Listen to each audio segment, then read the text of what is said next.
Emilia Perez is a once-in-a-generation fiasco, a creative, tonal, musical, cultural, and public relations disaster. To woman, a woman to men. Man to woman. From penis to vagina. What is that? Adam's apple reduction. Yes, yes, yes, yes! A progressive fever dream with 13 Oscar nominations, but with no audience and no idea of what it actually is trying to say, that has astonishingly managed to trample on the toes of the majority of the world's population, much of Mexico, much of the trans community, Spanish speakers, the entire Muslim world, liberals, conservatives, people who think Hitler was a bit much. The whole thing is so ludicrous it feels like the whole Oscar ceremony might just implode into a single point and then vanish, like the haunted house at the end of Poltergeist. The film follows a ruthless drug kingpin who then decides to undergo gender transition and start a new life as a woman. Now, commentators have run the gamut when it comes to referring to the lead actress embroiled in the controversy, Carla Sofia Garzón. So here's how I'm going to manage it. The subject for today is pronouns. So what do you say we have a couple of go-rounds? I will refer to Garzón as she and her for the sake of convenience and consistency. Garzón has certainly been consistent in her thoughts on Islam. Islam is becoming a hotbed of infection for humanity that urgently needs to be cured. Sorry, is it just my impression, or are there more and more Muslims in Spain every time I go to pick up my daughter from school? There are more women with their hair covered and their skirts down to their heels. Maybe next year, instead of English, we'll have to teach Arabic and a lamb. Schools must guarantee the free development of thought precisely to avoid the lack of freedom of development at home. Check out Arabs. It is a good idea to dare to go to any Arab country, full planned invasion of the West, while they expel the infidels by trickery. Okay, you can't say Islam is becoming a hotbed of infection for humanity that urgently needs to be cured and win an Academy Award. It's done. Turn out the lights. The party's over. As well as describing George Floyd as an unliked hustler a day or so after his 10-minute-long choking to death on the internet, she even thought Adolf had taken a bit too much flack. This is the same old story, black slaves and women in the kitchen, but it is my opinion and it must be respected. I do not understand so much world war against Hitler. He simply had his opinion of the Jews. Well, that's how the world goes. Yeah, I mean, we wouldn't want Hitler to get cancelled or anything. And to top it all off, she gave a string of half-baked and half-assed apologies that were really expressions of regret that people may have been offended by her remarks, and then framing herself as victimized. I feel and very much identify with the people who were thrown off buses for the color of their skin, with the people who did not want them to study at university, for the people who were hated simply for existing, like how I am hated in this moment. The film has faced criticism from all sides. Mexican viewers have decried the film's depiction of their country, from sound stages in France, as a gothically violent failed state. Astoundingly, the director, billed as a renegade auteur, went on a scouting trip to Mexico because he thought it might be appropriate to film there, only to discover that it didn't correspond to, or even measure up to the sort of charged and heightened idea of Mexico that he had in his head for the film.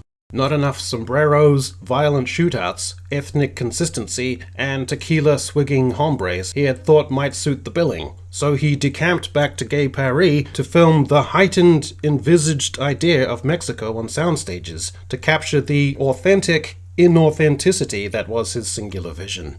The director doesn't speak Spanish, so he was directing his actors who were speaking in a language he doesn't understand, trying to get the inflections and rhythm and emotion from that, when most of them didn't really speak Spanish properly anyway. None of the film's stars were born in Mexico. Meanwhile, LGBTQ+ voices have criticized the film's depiction of gender transition, decrying the film as a profoundly retrograde portrayal of a trans woman.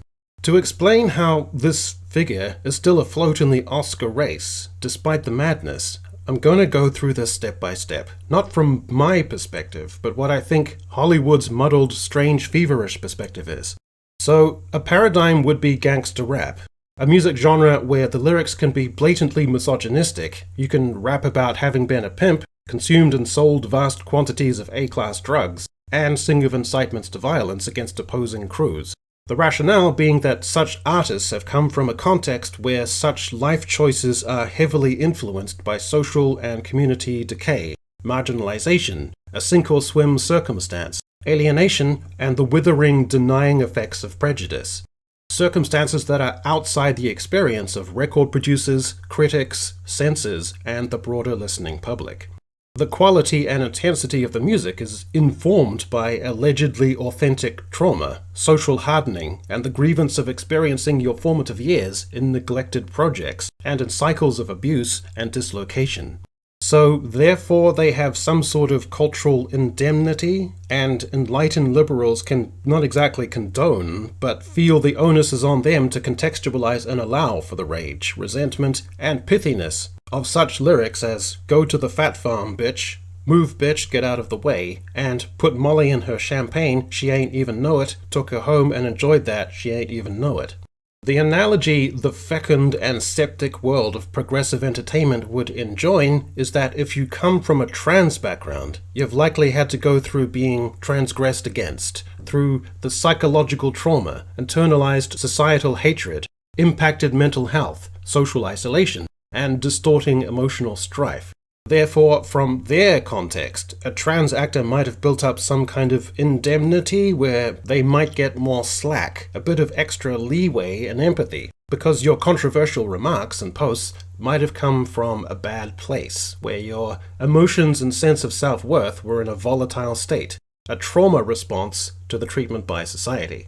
This, of course, is a total load of bollocks, on the face of it. Also because the actress's tweets have a very self-aware, caustic tone and consistent theme of cavalier disregard. If anything, you would think the shaping impulse would be the absolute opposite, in terms of trauma, that someone in such circumstances would have intensely honed instincts for empathy and compassion for others who might be subjected to indifference or prejudice. So hers or theirs is all the more galling for getting twisted up beyond any mitigation or downplaying. Add to this bizarre farce is the notion her invective in these old tweets is effectively quite reactionary and nativist, the exact things liberals in Tinseltown would normally use that tinsel to string up and garrote literally anyone else who disseminated literally 1/10 of the amount and severity of the thoughts this actress decided to share with the world. They are then having to defend not only terrible comments, but also terrible comments exactly directed in the ways they most abhor, and paradoxically do such defense against the side of the ideological spectrum most inclined, at its extremes, to extol and support such perspectives. Anyway, the protagonist of the film, having lived a life of ruthless murder, violence, torture, and intimidation, decides they are going to bravely shed the accrued layers of this life and find renewal and their real self. The film, either in its confused moral bombast, framing this as a literal, plausibly sympathetic narrative of partial reinvention and redemption, of embracing one's true self and atoning, despite abandoning their kids and self-promotingly flaunting their profile and the establishment of a refuge or trust for the victims of the kind of callous and heinous crimes she perpetrated over decades of gothic violence, dismemberment, kidnapping, and mutilation. Or framing it as a morally removed, dramatic narrative that doesn't seek to impose any literal moral ideas and portrays a complex figure in a compelling character study.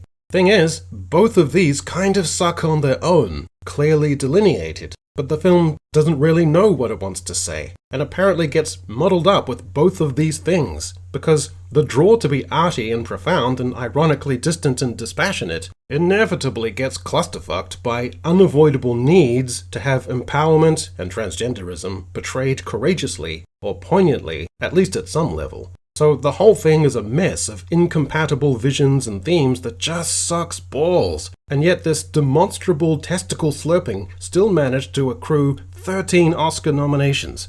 Think of how absurd it would be to have the Emilia Perez table at the Oscars, with the lead actress sitting there drinking champers under the benign, befuddled scrutiny of liberal colleagues who were all aware of her public pronouncements from a couple of years ago. with Zoe Saldana sitting next to her, clearly feeling that tweets are objectionable, with liberal Hollywood itself having railed for years against caustic invective in public life, and a wan, jaded, checked out, incredulous, on their absolute last legs broader public watching on television. An ever-decreasing pool of viewers who might be minutely bolstered by a segment of mildly curious hate watchers. It's so absurd it makes my brain hurt. Emilia Perez is a once-in-a-generation fiasco.